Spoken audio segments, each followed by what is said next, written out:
மேலும் அவரது தந்தை மன்னர் 2ஆம் சோபஷாவிற்கு 125 மனைவிகள் இருந்துள்ளனர்.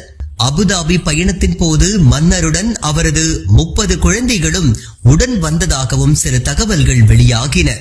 உங்க மைண்ட் வாய்ஸ் என்னன்னு புரிஞ்சிருச்சு மக்களே. இங்க எனக்கு ஒண்ணுக்கே வக்கில்ல அப்படிதானே நினைக்கிறீங்க. இந்தியால ஒய்ஃப் உயிரோட இருக்கும் பொழுது இன்னொரு ஒய்ஃபை மேரேஜ் பண்றோம் அப்படின்னா கிரிமினல் அஃபென்ஸ் அப்படின்றது பொதுவா எல்லாருக்குமே தெரியுங்க. ஆனா ஆப்பிரிக்கா கண்ட்ரில எப்படிங்க ஒரு ஒய்ஃப் உயிரோட இருக்கும் பொழுது 100 ஒய்ஃப் மேல, அதாவது 100 ஒய்ஃப் கிட்ட எப்படி வச்சுக்கிறாங்க?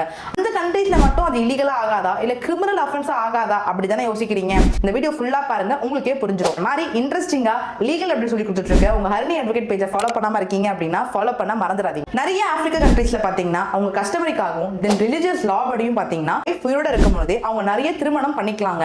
அந்த லா பாத்தீங்கன்னா அதை இல்லீகலும் சொல்லல, ஒரு கிரிமினல் அஃபென்ஸுமே சொல்லல. ஆனா 100 ஒய்ஃப் கல்யாணம் பண்ணாலுமே எல்லா ஒய்ஃபுக்குமே சமமான உரிமை தாங்க கொடுக்கணும். ஃபினான்ஷியலியா இருக்கட்டும், ஏதாவது ஒரு திங்ஸ் வாங்கி தரீங்க, கிஃப்ட் வாங்கி கொடுக்குறீங்க அப்படின்னா ஒரு ஒய்ஃபுக்குமே ஒரே ஈக்குவலா ஃபேரா தாங்க ட்ரீட் பண்ணி ஆகணும். நம்ம நாட்டுல ஒரு ஒய்ஃபை வச்சுக்கிட்டே சமாளிக்க முடியாம நிறைய ஆண்கள் படாத பாடுபடுறாங்க. ஆப்பிரிக்கா கண்ட்ரில எப்படிதான் 100 மேரேஜ் பண்றாங்கன்னு தெரியலங்க. ஆப்பிரிக்கா கண்ட்ரிஸ் ரோல் மாடலா எடுத்து உங்க ஒய்ஃப் உயிரோட இருக்கும் பொழுது நீங்க திருமணம் பண்ணி மாட்டிக்கிட்டீங்கன்னு வைங்க, உங்களுக்கு 7 இயர்ஸ் வரைக்கும் இம்ப்ரிசன்மென்ட் கன்ஃபார்ம். கேங்ல இன்னமும் மேரேஜ் ஆகாம பொண்ணு தேடி கஷ்டப்பட்டு இருக்க உங்க ஃப்ரெண்ட்ஸ்க்கு வீடியோ ஷேர் பண்ணுங்க. ஆப்பிரிக்கா கண்ட்ரீஸ்ல ஒருத்தர் 100 ஒய்ஃப் வச்சிருக்காங்க அப்படின்னு சொல்லுங்க. அப்படி என்னன்றதையும் கண்டிப்பா கமெண்ட்ஸ்ல சொல்லுங்க. தேங்க்யூ.